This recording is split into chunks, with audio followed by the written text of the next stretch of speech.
Assalamu alaikum wa rahmatullah. Today we are going to deal with, I think, the last part from this chapter, chapter number 2, what's called proforms. We have studied forms, we have studied words, constituents, components, units, elements, so nouns, verbs, كذا. But look at the title, proforms. I have the original word as a form, and proform is a substitution. It is something substitutes the original form. The names of the parts of a speech, like nouns, adjectives, verbs, adverbs, articles, are traditional. And neither in themselves nor in relation to each other do these names give a safe guide to their meaning, which instead is best understood in terms of their grammatical properties. Here is talking about the names of the parts of a speech concerning what is an adverb. It is called something classic, something traditional. So we have seen justification in the previous section for participle and of course the pronoun. Pronoun is an even clear exception incorrectly suggesting that it can serve as a replacement of a noun. The original form called noun. When this form is substituted or replaced by another element, it is called pronoun. So this is some idea concerning what is a proform. A proform is a substitution, is a replacement for what? For the parts of a speech in the sentence. Surely we have more than one kind of reference. We have what is called, later on we are going to deal with types of reference, specific, generic, anaphoric, cataphoric, and something like that. This depends on the relationship between the noun, for example, the part of a speech, and its proform or its substitution. Look at this one. So the replacement for a noun. First of all, John searched the big room and the small one. So I have two rooms, big room and small room.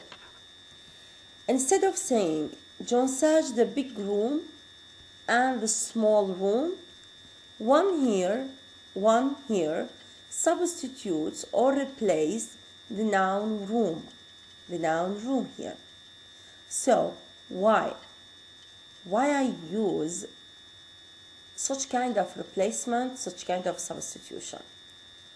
To get rid of repetition and to make some sort of harmony. Because when you repeat a word, the same word more than one, for example, twice, 3 times, it will be some sort of boring and weakness in style. So instead of saying, again, John says the big room and the small one. You see, one is a replacement for what? For room. Room is singular and it is substituted by one, which is what? Singular too. Again, this is a noun replaced by this kind of pronoun. Later on we are going to see what does it mean, this one here. It is called, for example, replacive one. هذا الوان يسموها replacive. Again, the nouns can be substitutes by pronouns. Like, the man invited little Swedish girl. The man invited the little Swedish girl because he liked her. He is a substitution for what? For the noun phrase the man. Here is a pronoun, an objective pronoun, for what? For the noun phrase the little Swedish girl. You see, the man here is a subject. It is substitute or replaced by the subjective pronoun he. The little Swedish girl is a direct object, so it is substituted by an object pronoun her. And depending on its function, its position, and what is it, whether male or female, something like that. So, all in all, the noun phrase can be substituted, or generally more usual to be substituted by pronouns. What else? There are proforms for place, time, and other adverbials under certain circumstances. Starting with what? With the adverb of a place here. Adverbs of a place. Mary is in London. In London here.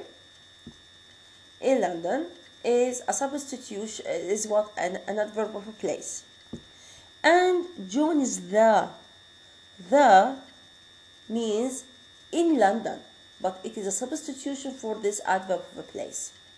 And the original sentence should be Mary is in London and John is in London. But to get rid of repetition, so I use the instead of in London. Mary arrived on Tuesday. On a Tuesday here, it is what? An adverb of time. Then it is substituted by then. Then is a substitution for any adverb of a place there. Yeah, again, John searched the big room very carefully, and the small one less so.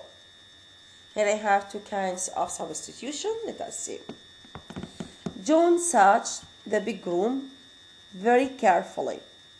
Very carefully. And the small one here is a substitution for what? For big. Less so is a substitution for the what? For carefully. For the adverb of process carefully. Less so means not very carefully. The original sentence, John searched the big room very carefully and the small room less carefully. So again, what is the significance of using a proform is to get rid of repetition and to make some sort of coherence and harmony between the elements of the sentence. What else? Again, so I use so as a substitution or a replacement for the adverb of manner. But so has a more important pro-function. You see pro-function as a proform. What is it? To replace, along with the proverb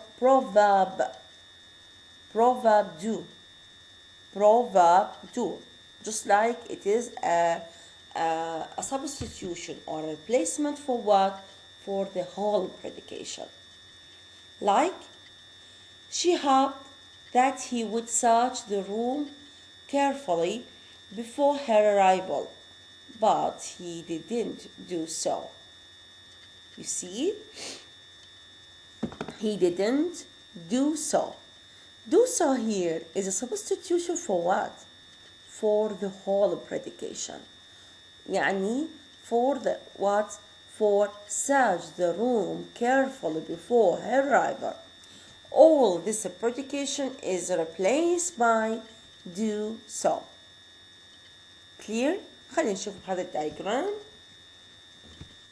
Do so replaces all the italicized portion, the head, the search, and the rest of predication as is shown before. Sentence, I have subject to predicate. Predicate, I have operator predication. I have he, the original one, what he, wait, search the room carefully. Had the whole sentence قبل الproforming. Then he did not do so. You see, do so here is a replacement for the whole predication here. The pre-predication is achieved by the operator. اقدر اعوض ايضا عنه بالpredication، نقدر نعوض عنه بالdo so نقدر نعوض عنه فقط بالoperator alone. And say what? He didn't give her an apple. He didn't give her an apple. Yes, he did. Did here is a substitution or a proform for what? For yes, he gave her an apple. Had it did is a substitution for yes, he gave her an apple. They suspected that he had given her an apple, and this operator is a proform for giving her an apple. So sometimes the predication can be replaced by the do so, or in many cases by only the operator. So for example, have you prepared for the exam? Yes, I have. See, for example, did you work or did you do your homework? Yes, I did. Yes, I did means yes, I did my homework. So, why I use proforms? It may be briefly observed that the use of proforms greatly facilitates sentence connection. First, it makes the connection of sentences too simple or very simple. The conjoining of sentences to form compound sentence by using and, or, and but. And the subordination of one sentence with another to form complex sentence. So it is something more practical in connecting sentences and using or forming complex and compound sentences. Yes, this will concern the proform in general.